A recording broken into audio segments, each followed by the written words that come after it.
Thank you for tuning in to Chrontendo episode 13, and we're going to pick up right where we left off last time, in the middle of the Japanese holiday season, which is a busy time for video game manufacturers. Now, something we're going to see this episode that we haven't seen too much of for the Famicom is a sports game.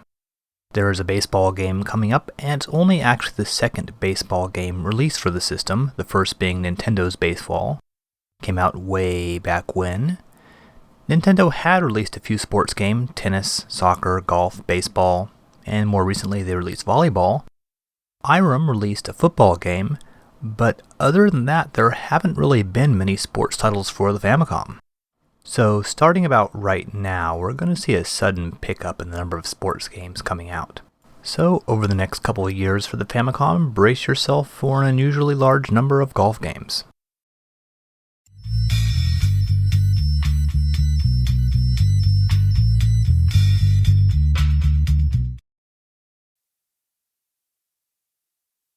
Well, there's something different right there.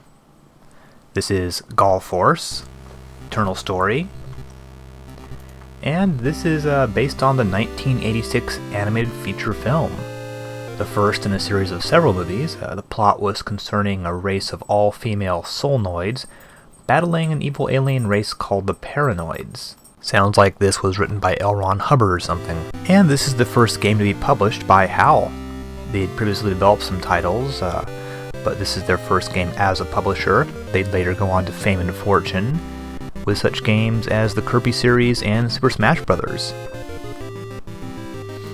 And here you'll see a pretty elaborate introduction sequence here that shows you all the characters.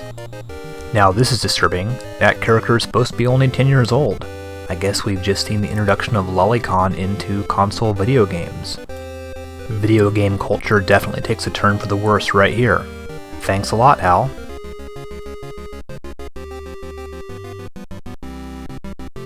So definitely Gall Force has some pretty nice production values.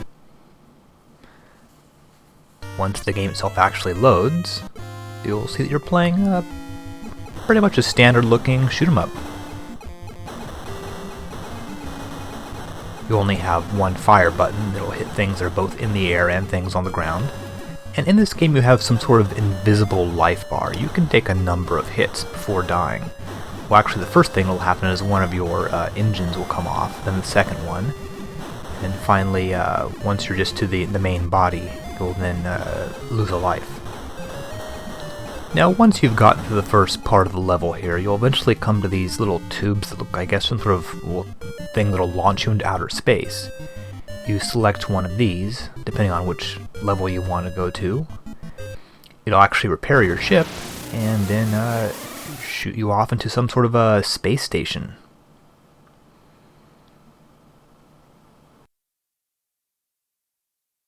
Now up to this point, Gall Force seemed like a pretty decent shooter. It's really around this level right here where things start to break down. As you notice, the graphics look pretty good and the environments are actually very detailed. And it's really to HAL's credit they were actually able to put this much stuff on the screen at once without having massive amounts of flicker. But the problem here is that there really are a lot of enemies and a lot of bullets. In fact, you can barely see the bullets against a very busy background. There's simply too much stuff going on here. This level might be okay if there was a plain black background, but as it is, you really can't see what's going on. There are just tons of cannons on the ground firing a constant barrage of shots at you, and enemy fighters come in from all directions, and it's really, you're going to get hit a lot of times simply because it's very difficult to concentrate on what's going on. And the fact that the enemy ships move a lot faster than you, your ship is very slow, doesn't make this game any easier. Now once you get to the actual boss, you'll probably be a little disappointed. This guy looks pretty good. He's certainly decent sized, even if he's a little silly looking with those weird eyeball-like things. However, he does sort of fire the same sort of group of shots over and over again in a pretty simple pattern. It's very easy to dodge, but he takes a lot of hits to blow up. I've actually edited out the vast majority of this boss fight, but actually doing this is incredibly tedious. You've simply got to dodge, get a few shots in, and then repeat over and over again. This boss fight is really more of an endurance match than an actual challenge. Once you've blown this guy up, another character will join your team. Once you have multiple team members, you can actually switch between them, but this doesn't actually change your ship, and there doesn't really seem to be much point to it. Now that you've completed level 1, you'll move on to the next level, fly over the planet's surface again, then go back into outer space, and then you'll face another long, dull boss fight. And really, one of the major failings of this game is that there doesn't seem to be much in the way of power-ups. Each character has some sort of special ability. Like, for example, with one character you can get a little helper ship that comes in. But these really aren't very useful. For example, the helper ship disappears quite quickly. Maybe later characters are much better, but it seems that for most of the game you'll be playing with just your regular laser cannon. Maybe if you had better power-ups, this game might be a bit more playable. But as a rule, you're completely underpowered, way too slow, and completely bombarded by enemies. Especially on the space station levels, I found myself getting hit tons of times. Zanuck certainly proved that a shooter could put lots of enemies on the screen and be very challenging, but still be fun at the same time. This game is not nearly as well balanced as Zanuck. It's quite possible there are some aspects of this game that I simply failed to grasp. However, to me, this game certainly appears to be a technically very well done, but almost entirely unplayable shoot-'em-up. HAL Laboratories would of course go on to make better games in the future.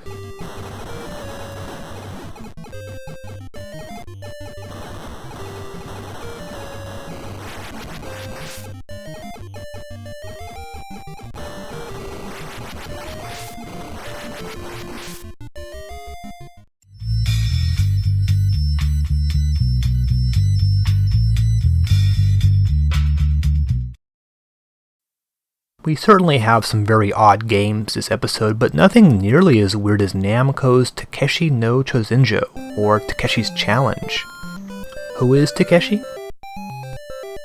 Well, he's none other than Takeshi Beat Kitano, the Japanese comedian and TV personality who was quite well known in Japan in the mid-80s. He had several TV shows, including the rather bizarre game show Takeshi's Castle. He didn't really break through in the West until the 90s, where he's more known as not as a comedian, but as a serious actor and director of gritty, stylized crime dramas like Violent Cop and Sonatine. I like that chart we just saw in the background there. I guess things aren't going too well. Takeshi no Chousenjo is really unlike any game ever made, and was deliberately designed to be unplayable, probably as some sort of a statement about video games. In Japan, this is considered to be a prime example of kusoga, or a shitty game, but it actually has sort of cult following due to its almost avant-garde nature. In the game, you play a typical Japanese white-collar worker who leaves his job and goes off in search of some sort of hidden treasure in an exotic locale. The game begins with you simply wandering around on the streets, and you can beat up anybody that you want to. If nothing else, the game has a rather entertaining jumping animation and amusing little graphics of you pounding the other guys into mush. However, in order to actually make any progress in the game, you'll need to go into this one bar and sing this karaoke song repeatedly for 1 hour. Remember that the Famicom controller has a microphone built into it. If you actually manage to get through this, you'll apparently be required to hold down a button while the screen goes blank for around 4 hours. It's unlikely many folks will be able to make it through this, but if you do, apparently what happens is you fly off to some remote island, experience a very bad horizontal flying level, do some platformings to the island and the native villages, and eventually enter a temple to face the final boss. Reportedly, you have to defeat this boss by hitting a button on your controller 20,000 times in a row. After that, the game ends. However, if you yourself play, you'll probably spend all your time simply wandering around the streets, beating up the little Yakuza guys. The only people who actually attack you are the, well, I assume they're Yakuza, the green-haired guys, or occasionally the cops. At one point you can enter a pachinko parlor and play a really silly little pachinko minigame, but I certainly wouldn't advise you play the game with the intent to get through it. Now, technically this game looks pretty wretched. Certainly the graphics aren't very appealing looking. And all the fighting is very boring. You simply battle someone by hitting your button and striking him over and over and over again while he does the same to you. While in theory this game was designed by Beat Kitano himself, I'm not really sure who actually developed this game. This does seem sort of below the standards of Namco's usual work. For example, there's a pretty notorious glitch in the game where you can enter one level where everything is completely screwed up. Though of course I suppose it's possible this could have been done on purpose. So what do we think about this game? Well, I don't know, it's really more of an experiment than a real game. I guess it's an interesting idea, but not the kind of thing you actually want to sit down and play.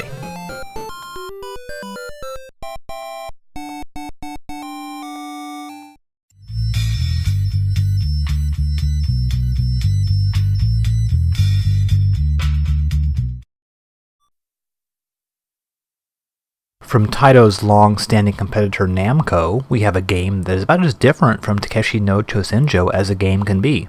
Pro Yakyu Family Stadium.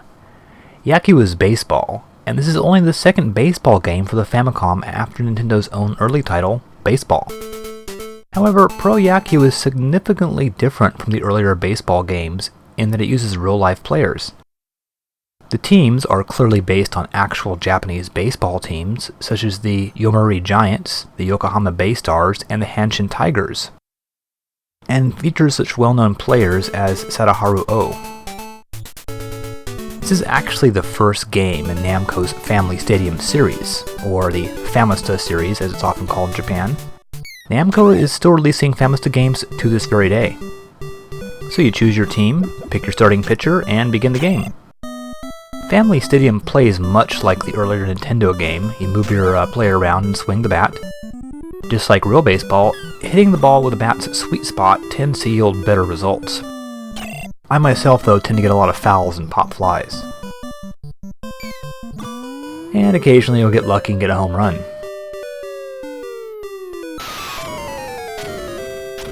Now once your player has hit the ball, you can use your D-pad and buttons to control your runner, whether you want him to advance to a base, go back, so on and so forth. Now the huge gameplay advance in Family Stadium is that every player has its own individual stats for hitting and pitching. Thus, every team is different. Some players are power hitters and are more likely to hit home runs. Some pitchers can throw faster than others. Knowing your team's capabilities is essential to mastering the game. Family Baseball has a certain strategic element that a lot of earlier baseball games, like the Nintendo title, were missing. One thing that's a little annoying and difficult about this game is fielding. I myself find it pretty hard to determine where the ball is going to land. You can't actually see it while it's up on the air, so you sort of have to guess where to put your guy. If Family Stadium looks familiar to you, it's because it was released in the US by Tengen as RBI Baseball. A lot of Namco's games were actually released by Tengen, and Tengen of course was the subdivision of Atari that released NES titles. RBI Baseball used American teams and players, and was released sometime in early 1988. Now the actual team names could not be used, but since Tengen had the MLBPA license, the actual players' names could be used, just like in the Japanese version, and the stats were based on the real players' stats. As it turns out, RBI Baseball became one of the most highly thought of sports games for the NES, and still has a pretty big following to this day.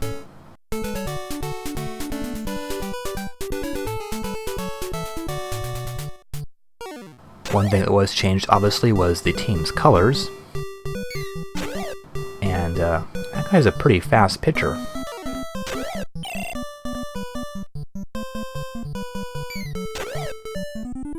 Well, at least he's pretty good at striking me out. And once again, I get another foul. Now, regardless of the qualities RBI Baseball has as a game, it did mark a pretty major turning point in sports games, away from games featuring generic teams and players, and more towards games based on actual sports leagues and real players. Today, of course, a lot of the popular sports franchises are all pretty much licensed by the NFL or Major League Baseball and so on and so forth. Back at this time, that really was pretty uncommon, which is sort of what made RBI Baseball so much different. For better or worse, Family Stadium / RBI Baseball was one of the games that started the trend in complexity and stats and so-called realism in sports games.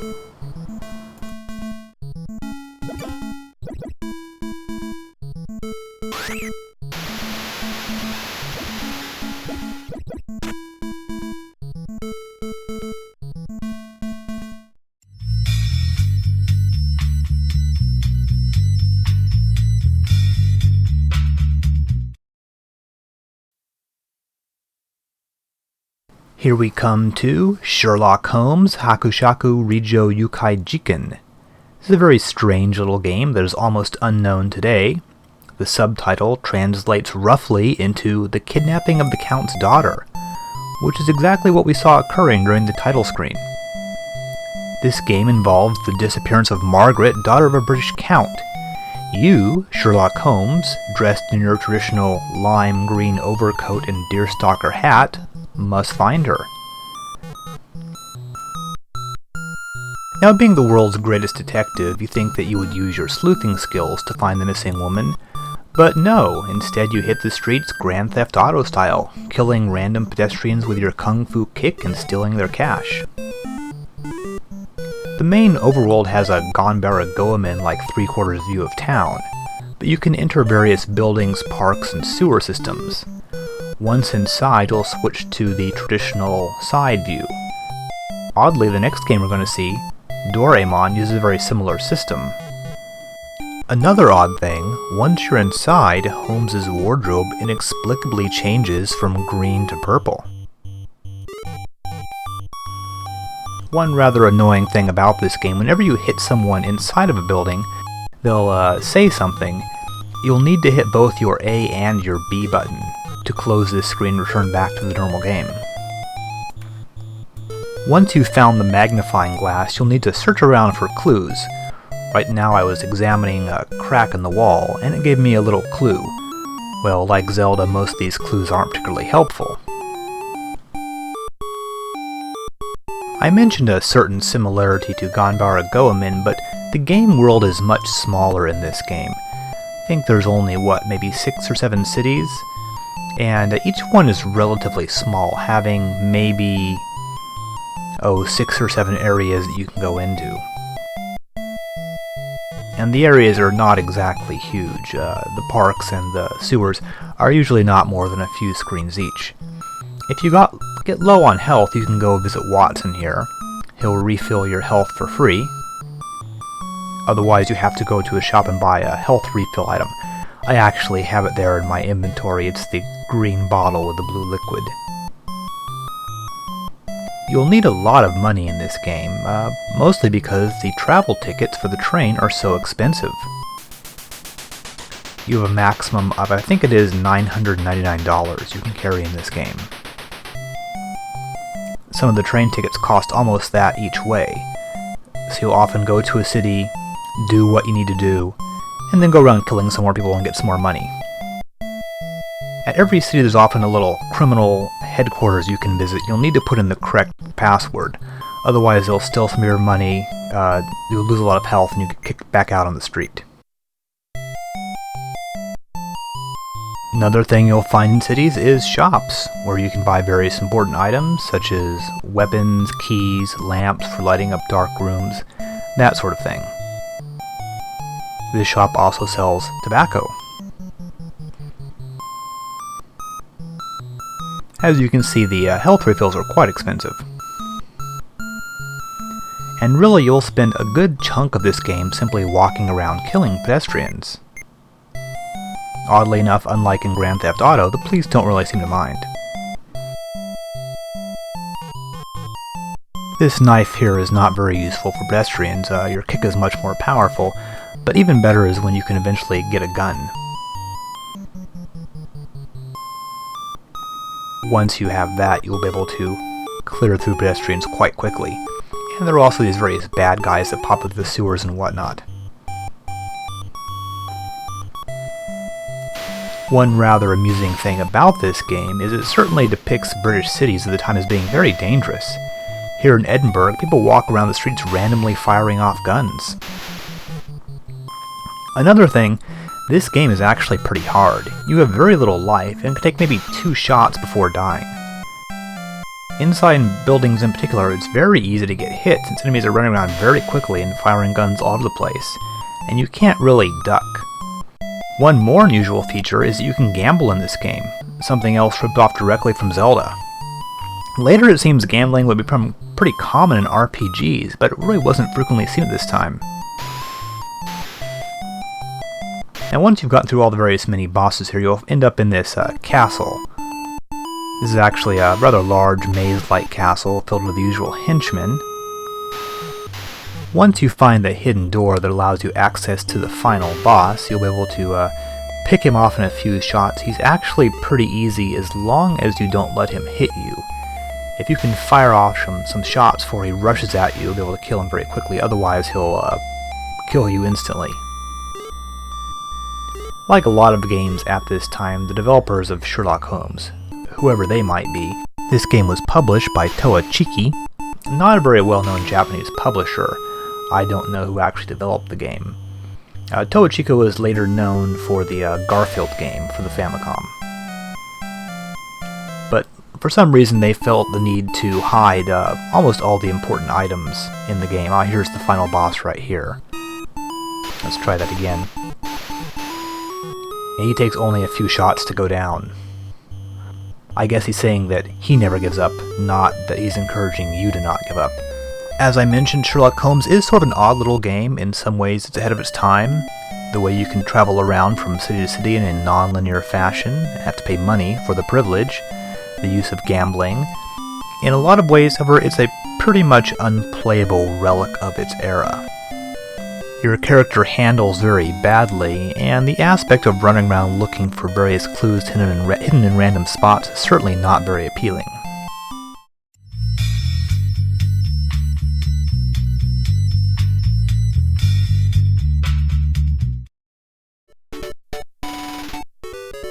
Oh boy, from Hudson Soft, it's Doreamon.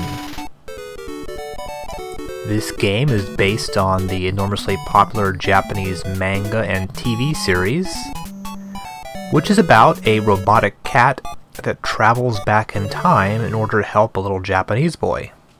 So Doreamon is very much like the Terminator, only instead of trying to kill the kid, he's trying to be nice to him. The Doreamon cartoon TV show started in the late 70s, I think, and ran for years and years and years. It was certainly still on when this video game came out. And of course there was massive amounts of licensed Doreamon junk as well, including this game, which really isn't that hot for a Hudson game. So you're dropped off in the city here, and the first thing you need to do is find a weapon. That thing I just grabbed there was actually a health refill. The first thing you get looks kind of like a glue gun, but at least it allows you to shoot your enemies. This first part of the game is vaguely Zelda-like. You wander around in a top-down view, occasionally dropping into tunnels and finding little doors. You'll need to find various items, such as weapons power-ups, things that will refill your life, and so on and so forth. As you can see, your first weapon here is very weak, so right away we can find a power-up. And apparently this era was sort of the golden age of video games where pretty much every single thing in the game is hidden. That's right, almost every single item you need to find is hidden in some sort of secret manhole or secret door or something, so you have to go around randomly shooting things in order to find them. Here, for example, not only is the manhole hidden, but once you get inside, so is the power-up itself. While this concept of having everything hidden was obviously taken from Zelda and similar games, I really think it's over-reliance to sign of sort of like lazy game designers. They can really stretch out the length of the game simply by making it virtually impossible to find anything. I just found the candy there, which is something you need to collect to actually pass through this level. So in the first part of this game here, you sort of run around, shoot enemies, try to find various power-ups, try to find the candy, and eventually you'll find the secret exit. And this first world here is not incredibly large. I mean, compared to Zelda, the overworld is much smaller, and there's only a few manhole covers and whatnot to go into. Here you found the very unusual underground graveyard. And we're actually coming up to the first boss here.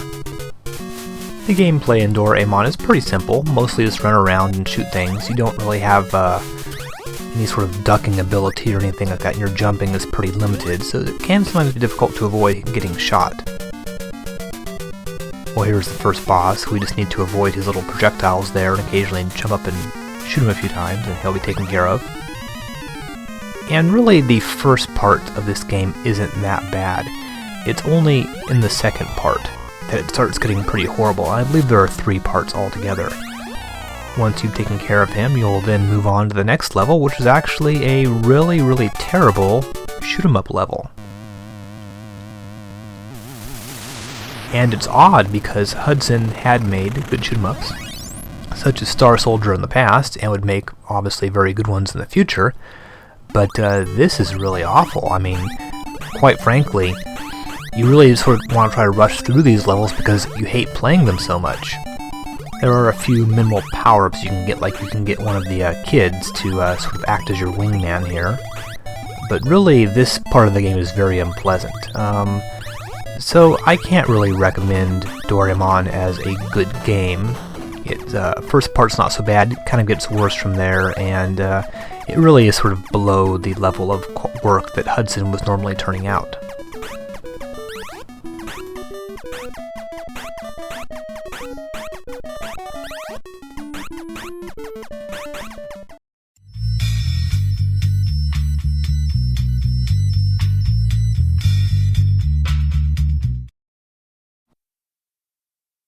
In the category of games you almost certainly won't like, it's Adian no Tsue, which means cane of Adian, or maybe staff of Adian.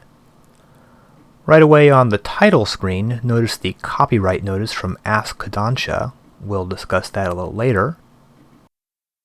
But when you open up this game, probably the first thing you'll notice is that it is a shockingly blatant ripoff of Zelda.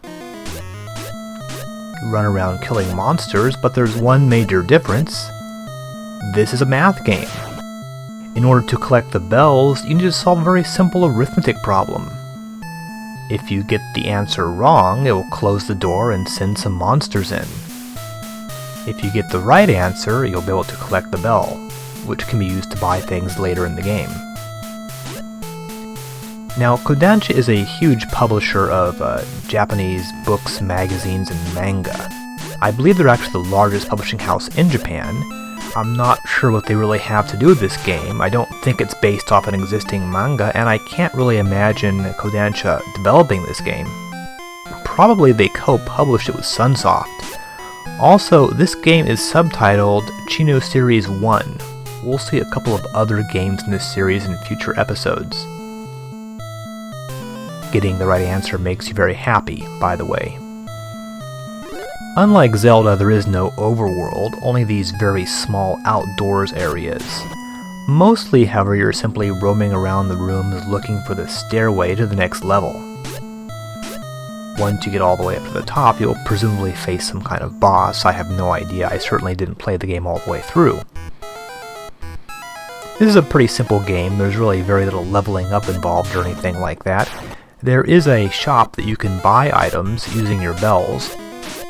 You don't actually find the shop, you can access it at any time by hitting, I believe it is, your select button.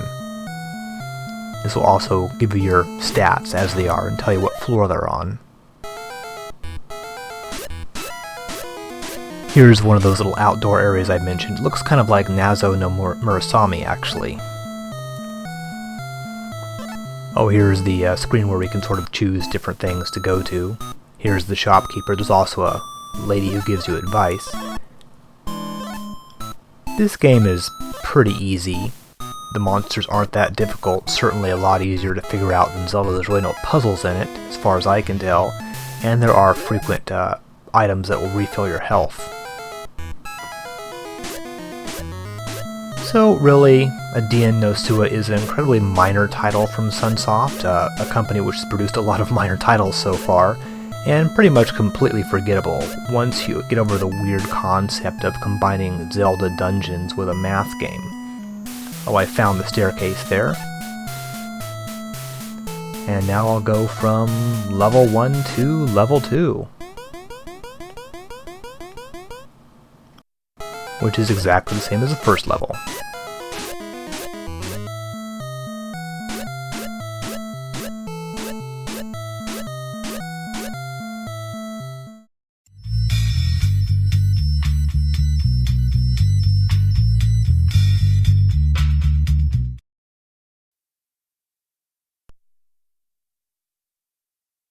It's another FDS game, with a rather lame title screen, Nazo no Kabe, Lock Kuzushi by Konami.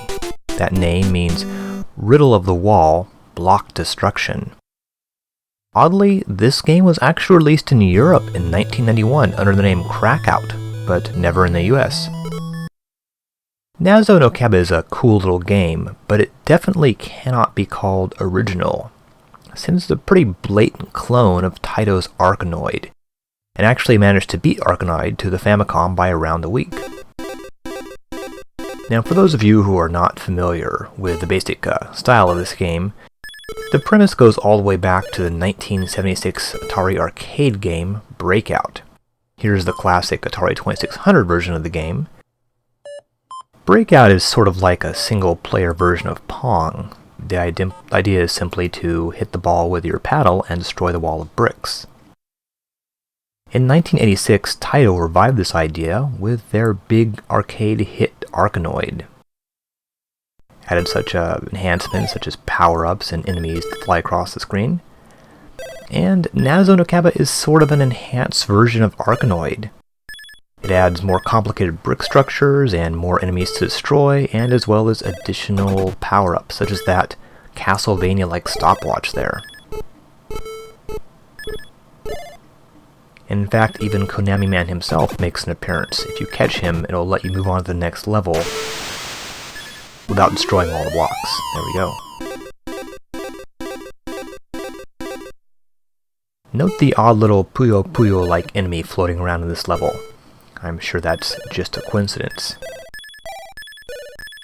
At any rate, all these additional elements actually make this game pretty fun. I think I'd probably like it more than Arkanoid, actually.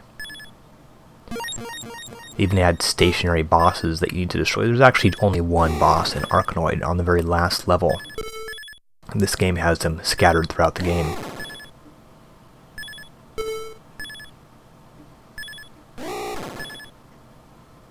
These things usually take quite a few hits to destroy. And one thing that Nazo no Kabe does, it has added some additional power-ups to the game. Some of them are copied right out of Arkanoid, but there are other ones as well. Note this sort of science fiction theme here. Again, that's copied straight out of Arkanoid. Breakout didn't really have any particular theme to it, whereas Arkanoid added sort of like spaceships and aliens and whatnot to the whole Breakout idea. Some of the power-ups, there's the one that makes your paddle extra long. It's also the power-up that gives you 2 balls in the air at once. Just like in Arkanoid, there are blocks that take multiple hits to break. Now there is one major problem with Nazo no Kabe, and that's the controls. Traditionally these games use a rotary paddle for fast, accurate control, and the D-pad simply doesn't work quite as well. You can't fly across the screen in order to stop an out-of-control ball the way you can with a rotary paddle. Konami has compensated by giving the game less horizontal space. But the bottom line is that Breakout clones really work best with a rotary paddle. Regardless, this game is a lot of fun, and I would highly recommend it. I think I like it a little better than Arkanoid itself.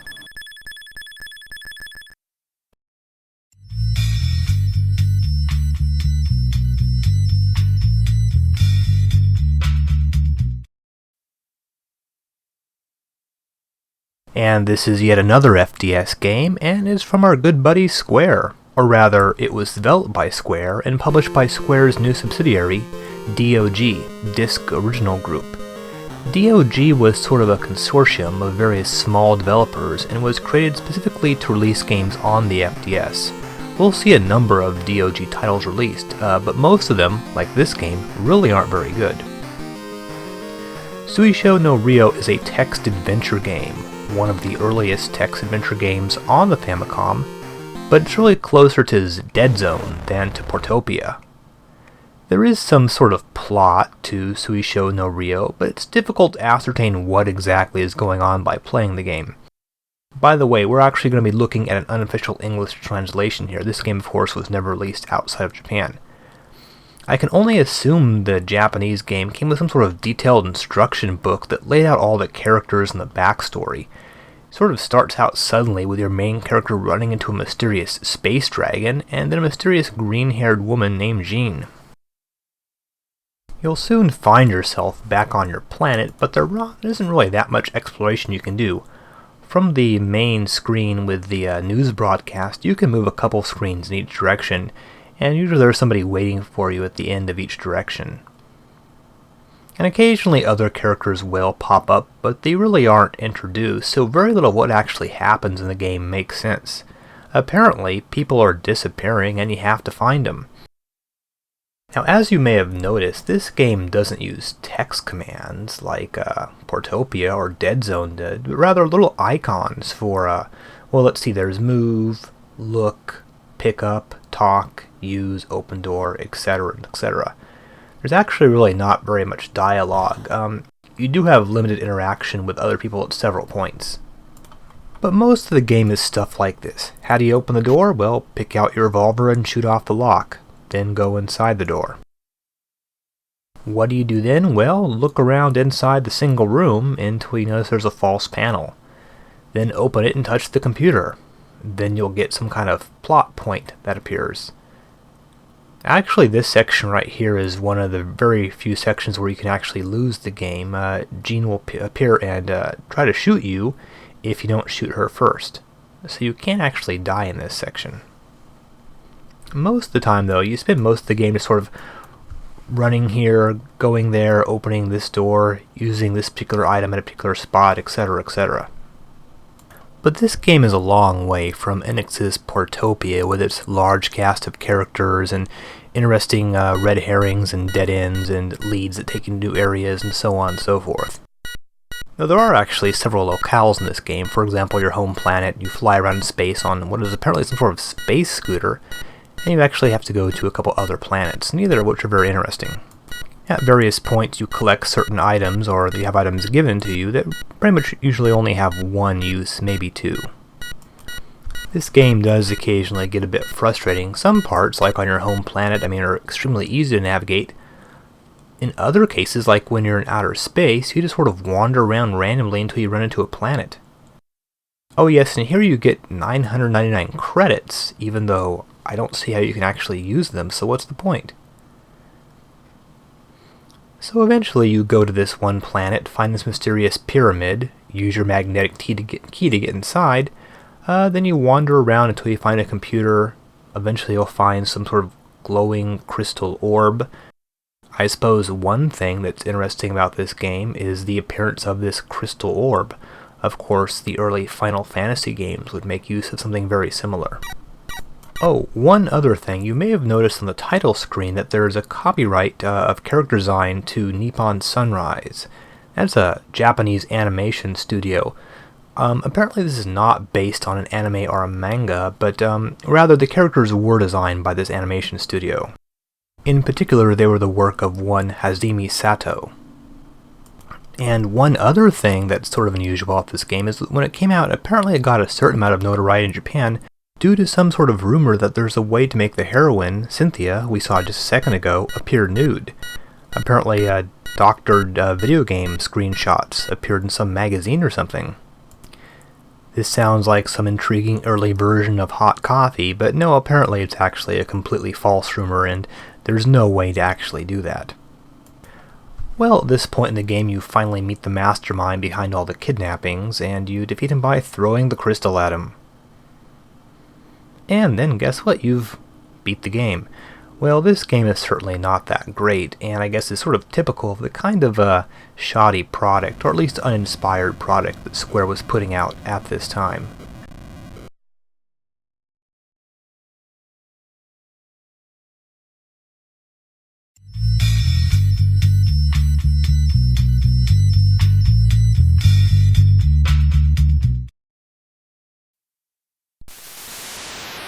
I'm not really sure how to classify this game breeder.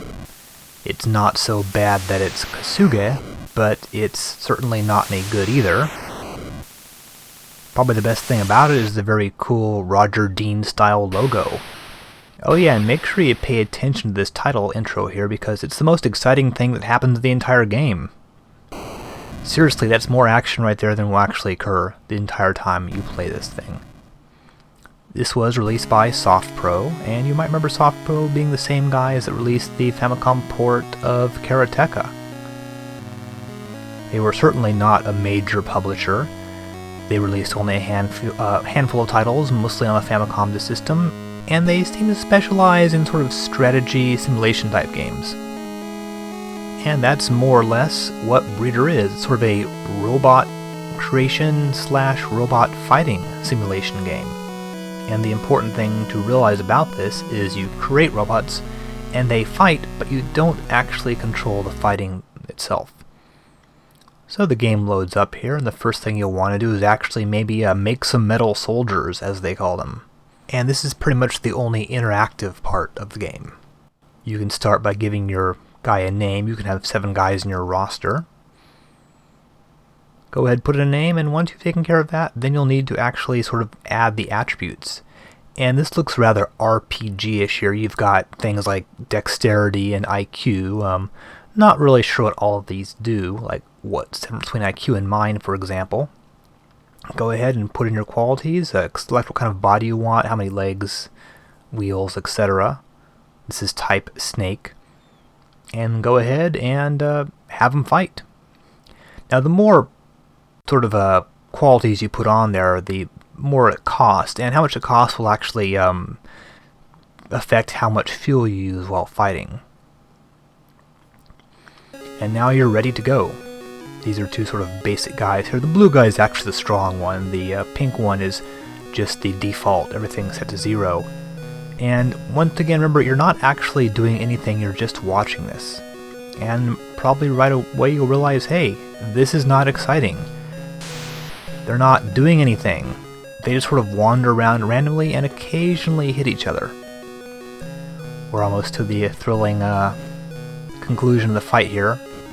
In real time, these take quite a while, maybe 5 minutes a fight. Ah, there we go. Hope that was worth it. Not really sure who this game was aimed for. I mean, in theory, it might be interesting to be able to sort of fool around with different attributes and see, you know, how a robot with intelligence would do against a robot with like high armor or something, but the actual fighting sequences are so long, slow, and boring. I mean, this moves very, very slowly. They very rarely actually fight, and half the time it's whoever runs out of fuel quickest will lose. For example, here, Blue has his stats pumped way up, but he's using a lot of fuel, and he never really makes even much contact with the pink guy. Eventually, Blue will lose simply by running out of fuel. So unfortunately, the execution of this game is so bad that it really falls into the category of games you would not want to touch with a 10-foot pole.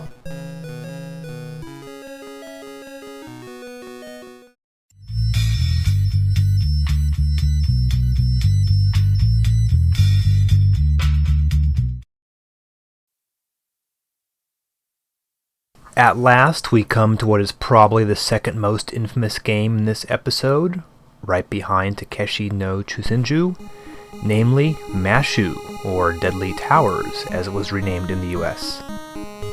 Mashou was developed by Linar, who are also behind Bird Week, and published by Irem, or by Broderbund in the US.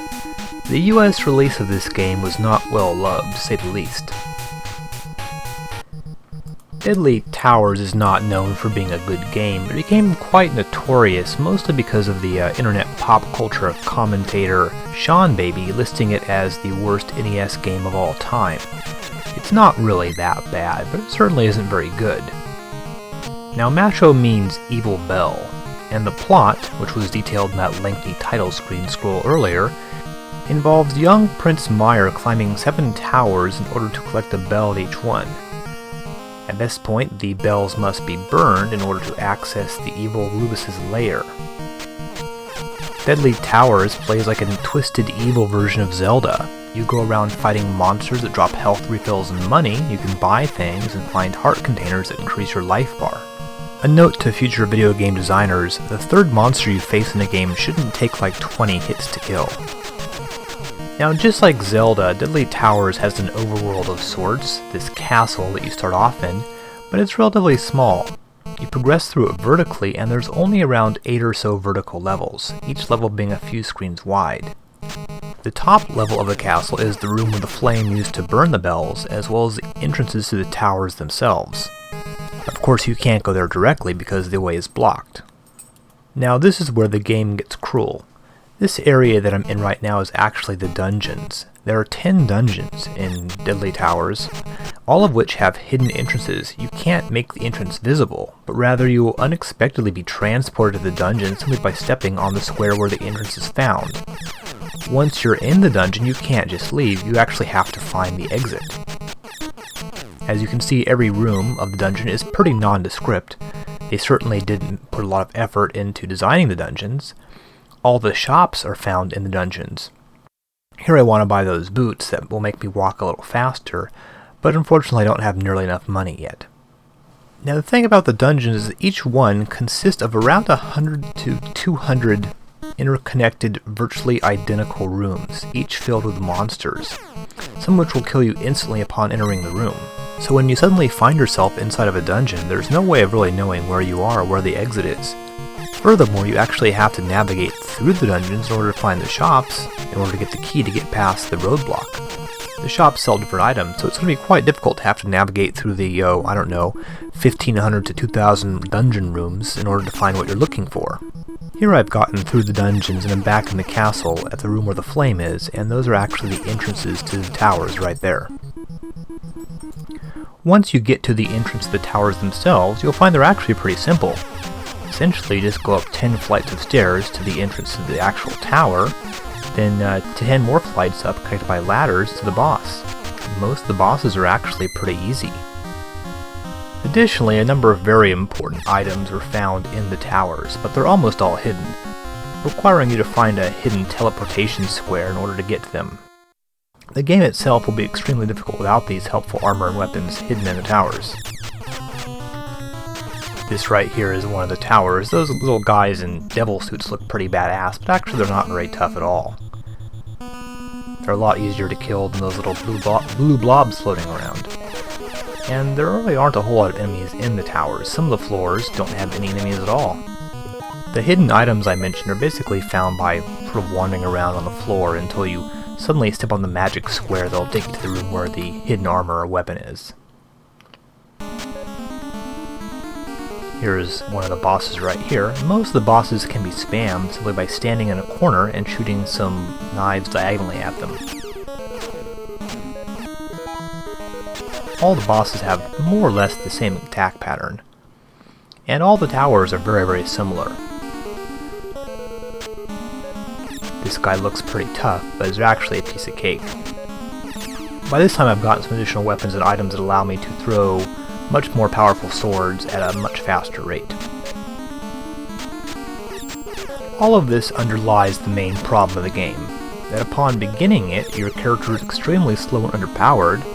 Trying to navigate around the castle and dungeons will get you lost, probably permanently, and most folks will actually never make it to the towers themselves. Trying to find your way around the dungeons is absurdly hard unless you have a map. However, it's not really that hard once you've gotten to the towers. Once you've collected the bell, you'll then go ahead and drop it into the fire. This will magically replenish your health.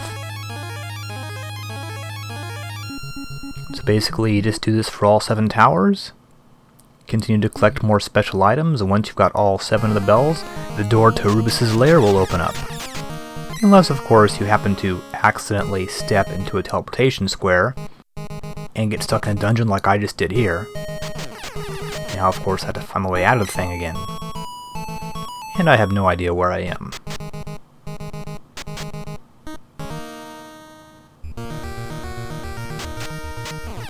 So here's the final climb right here. Not really too bad, and once you get to Rubus, you'll find he's almost certainly the most difficult boss of the game. However, for the most part, Deadly Towers is horrifically unbalanced. The only really difficult part in the second half of the game is fighting Rubus himself. Add in some wonky controls and the fact that being hit by an enemy will often cause you to slide down the screen off a cliff, and you get a game that a lot of people really hate.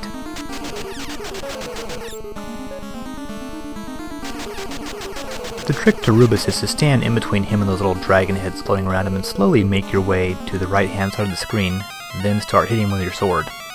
And at this point you get a weird ending. What are those little things flying down? I actually thought I had done something wrong. But no, suddenly it's raining little, well, I really can't say what those are supposed to be. Well, it must be a good thing because you've now finished the game. So, there we have Deadly Towers. No, it's not a good game, but it's not nearly as bad as you might think. I guess it's sort of the apotheosis of the idea that things in video games should be hidden, a la Zelda. Everything in this game is hidden. The dungeons, the entrances, virtually all the important items, the shops. It's all been taken to such an extreme that the game is very difficult to play. Though I guess it's still better than the Takeshi Kitano game.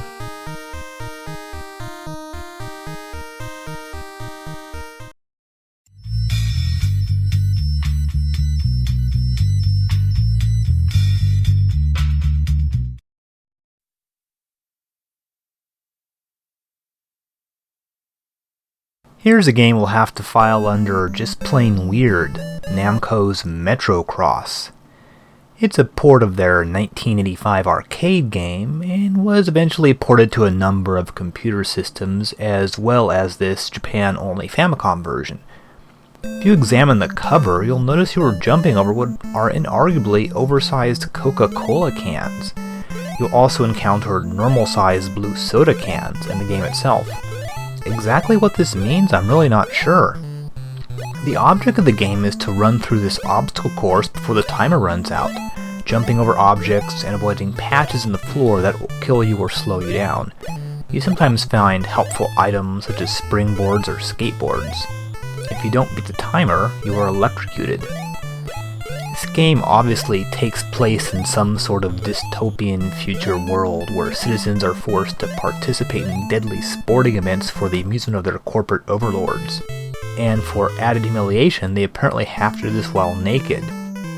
Yet your character is definitely not wearing any clothes in this game, even though on the cover he seems to be wearing some sort of outfit. It's all very disturbing. As for the game itself, well, I guess it's entertaining for a little while, though it's hardly a classic. On the third level, which has all the springboards, I found it pretty difficult to actually jump over them correctly. More than anything else, I found myself wondering, what's all this obsession with soda going on here? This game might be some sort of political comment, I'm really not sure. So on Metrocross, I'll definitely say give this one a try for an unusual and not very well known game. Once little sparks go flying there, you're about to get electrocuted. Well, I guess it doesn't really kill him. Yeah, so Metrocross, strange game, definitely worth a look.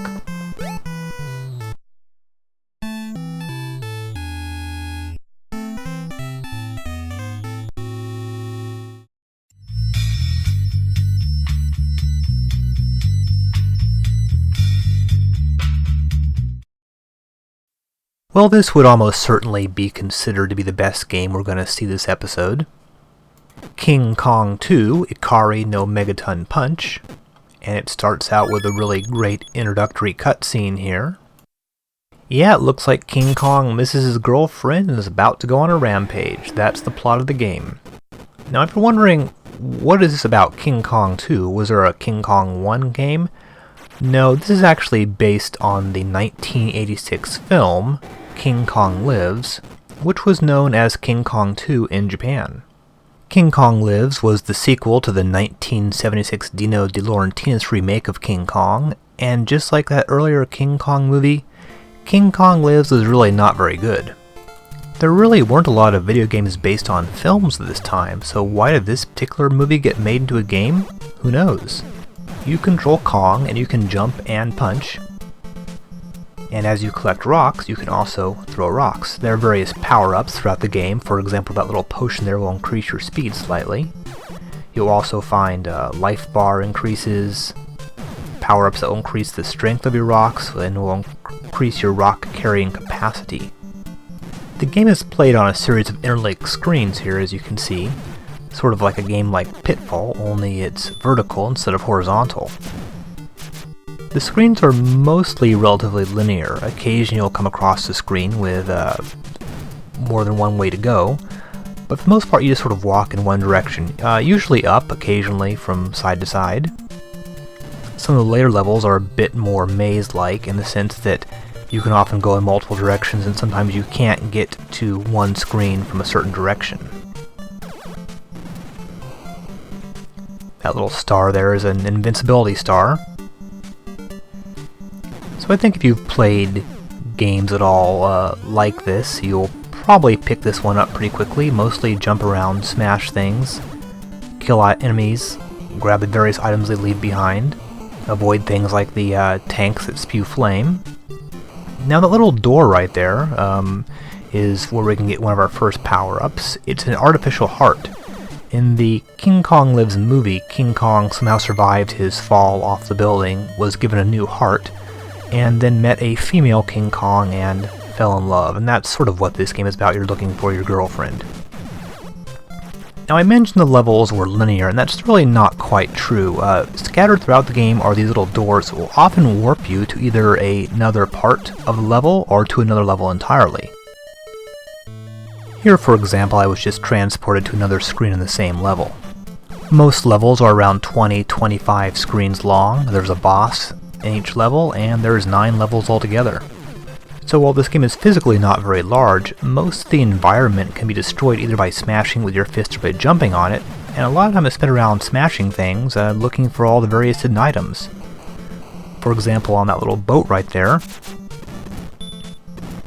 I'll find the hidden door that'll take me to this boss, which is a giant clam that shoots fireballs.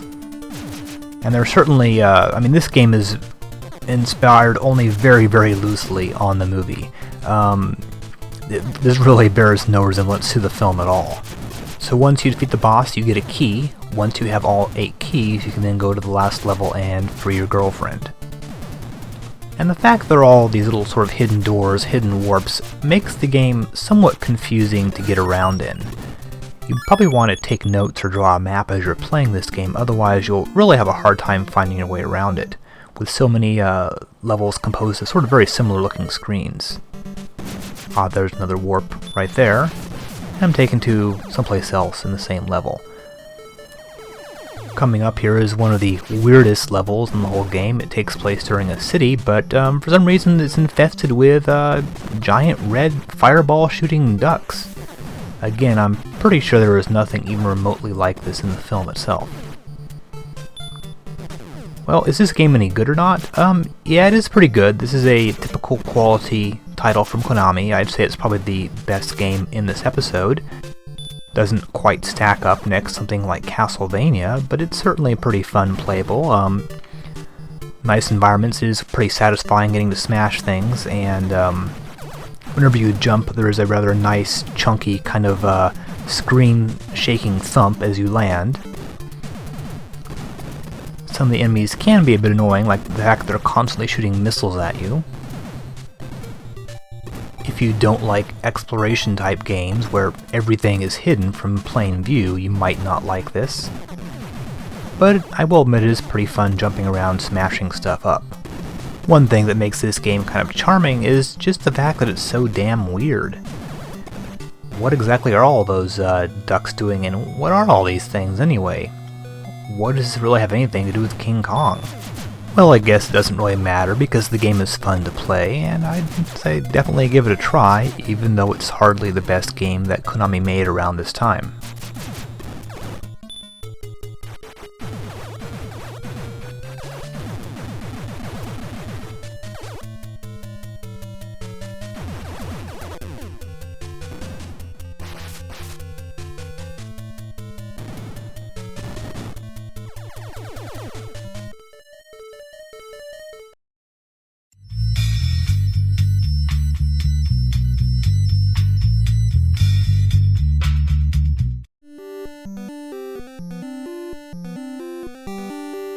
Released the same day as King Kong 2 was the Sunsoft title Wing of Madoola, sometimes called Madoola no Tsubasa or even Madara no Tsubasa.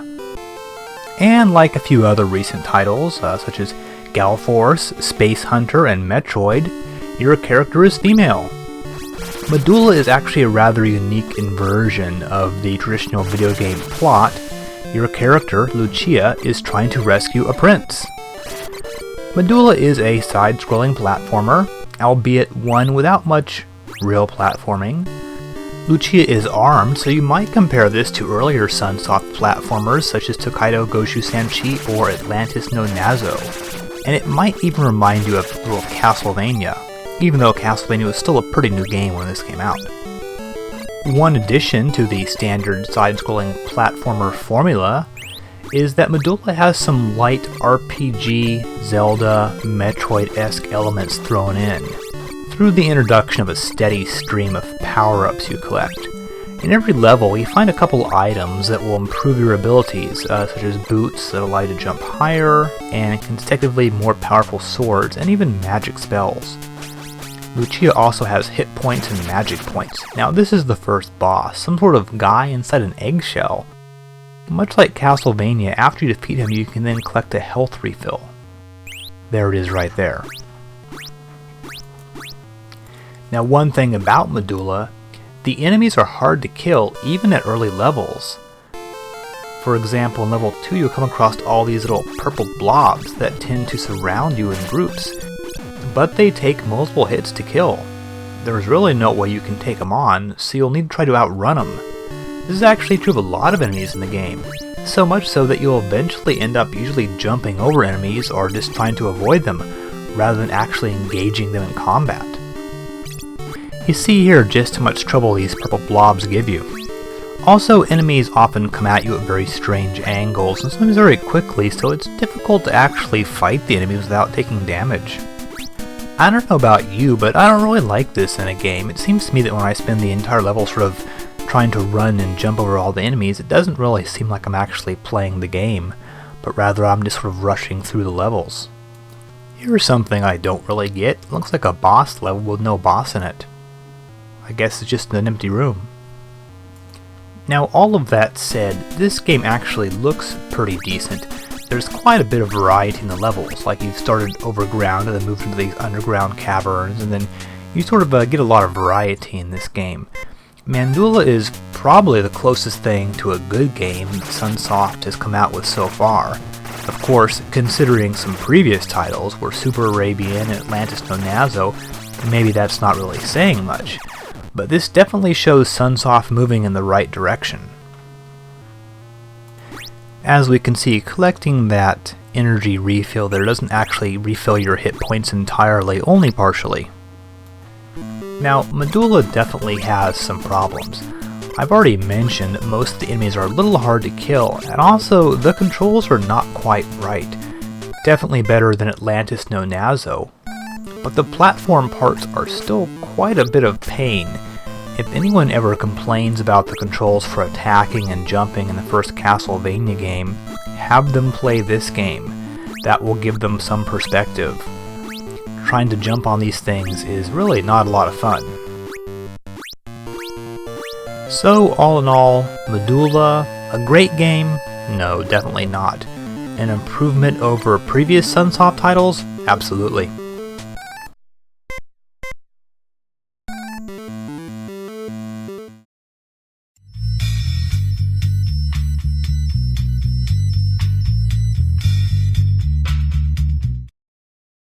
The last two games this episode are both FDS games, and both released December 19th. First up, we'll do Deep Dungeon. It sounds like an S&M porn title, but is actually an old school RPG developed by Hummingbird Soft. Also, it's the second release on Square's new FDS imprint, DOG.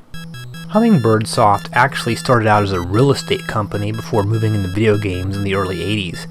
They released titles on a few different systems before disappearing altogether in the mid-90s. I believe there were a total of 4 Deep Dungeon games. Now, according to this title scroll, and we're looking at an unofficial English translation, once again, there's a missing princess. The plot here seems somewhat similar to the beginning of Dragon Warrior, but Deep Dungeon doesn't actually take its inspiration from that game, but rather from much earlier US RPGs like Wizardry. Now, there is an inn and stores where you can buy weapons, magic, and supplies, but there's really no outside world in this game. No mountains and forests and towns and that sort of thing. In true dungeon crawler fashion, everything takes place inside the dungeon. You basically start out at the top of the dungeon, and your goal is to get to the bottom of the dungeon, that's the 8th floor, and then kill the main bad guy. As usual, the cheap-ass king gives you a measly 200 gold pieces so you can buy a simple weapon. Then you descend and you're in the dungeon. How this game is played is you enter the dungeon, killing monsters, collecting gold, and earning experience, while occasionally heading back up to rest at the end and spend your money. Then head back down and explore a little bit deeper. Later you will actually find shops inside the dungeon itself. Once you get enough experience, you'll level up and your hit points will increase.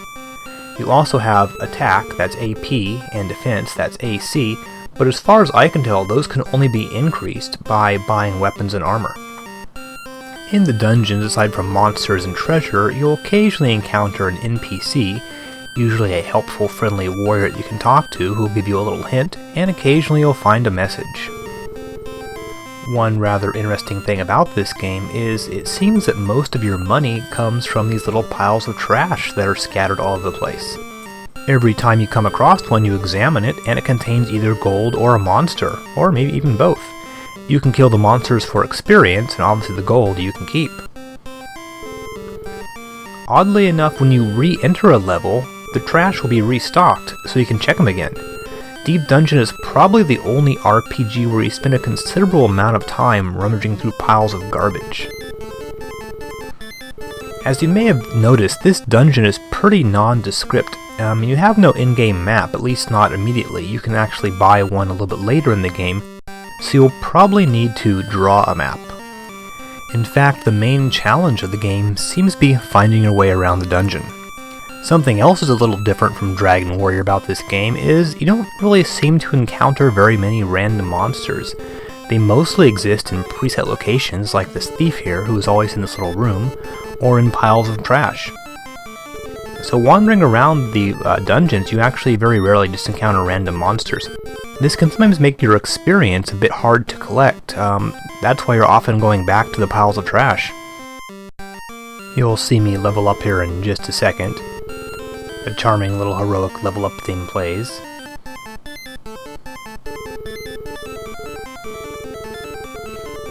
Okay, after I finish off this skeleton, I get 5 experience points, taking me up to, I guess, 60, and then I'm in the 3rd level.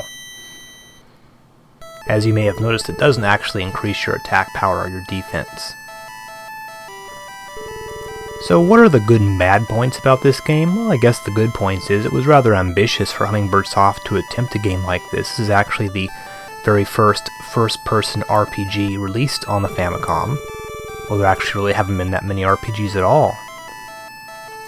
On the negative side, this game really isn't that great. I mean, consider that this was based on games that were already around 6 or 7 years old when this came out. Games like Wizardry. So this is pretty old-fashioned, even though obviously the graphics are much better than you see on those old Apple games. So I've taken a moment to go back to the inn and rest. This will replenish your health and whatnot. Also, buying bread will replenish your health, and water will, oddly enough, cure you of the poison status. The game is pretty small in terms of the amount of items and magic available. I believe there's around maybe 8 weapons in the game altogether. I think 6 different types of magic. Magic is actually purchased at a store. And the combat is also slightly frustrating. It seems to be completely randomized. Sometimes very minor enemies will deal out huge amounts of damage, and enemies tend to dodge an awful lot. And this game is quite frankly pretty boring and repetitive. The lack of any sort of real plot or characterization or anything like that makes the game sort of on the dull side.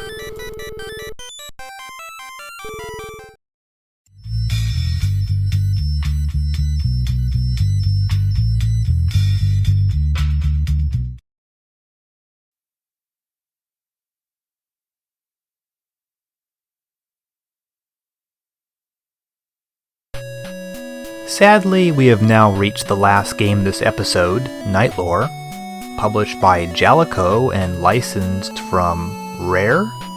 Yes, this is a Rare game, and we'll discuss that in just a moment, but first, check out this awesomely terrible introduction screen. My god, those flashing rectangles. It's like something you would program in 10 minutes back on an old Apple II. Okay, so this is actually a port of Rare's 1984 computer game, originally released for the British computers the ZX Spectrum. This is an FDS game, so you can create a profile and save your game. Back then, English developers traditionally had really awful names, and Rare was no exception. Back in 1984, they called themselves Ultimate Play the Game for some reason. By the time this game came out for the Famicom, they had changed their name to Rare. Night Lore, like a lot of old Spectrum games, is very fondly remembered by fans of the system, and highly regarded in those circles, and like a lot of Spectrum games, it's actually pretty terrible. You play this little elf. Well, actually, in the original computer version, he was more like an explorer guy, with a pith helmet or something. But you play this little elf who suffers from lycanthropy and turns into a werewolf about every 30 seconds. You can see the little night and day cycle thing running in the corner there. So you roam around the world, avoiding traps and collecting items, eventually putting them to a magic pot to obtain a cure. Now, back when the Spectrum version first came out, this game was considered to be pretty pioneering. It was one of the first video games, or rather one of the first home video games, to use isometric perspective. You'll probably remember that in arcade games like Q*bert or Congo Bongo. Today the game just seems sort of boring and pointless from a gameplay perspective. This Famicom port looks substantially different than the original Spectrum version. The characters and levels have all been reworked, apparently by Jellicoe themselves. Trying to move around using the D-pad is really an exercise in frustration. Still, the transformation animation is pretty amusing. Nevertheless, Night Lore hasn't really stood the test of time very well. So, sorry to end this episode on sort of a disappointing note, but next episode we'll be seeing some rather more interesting games.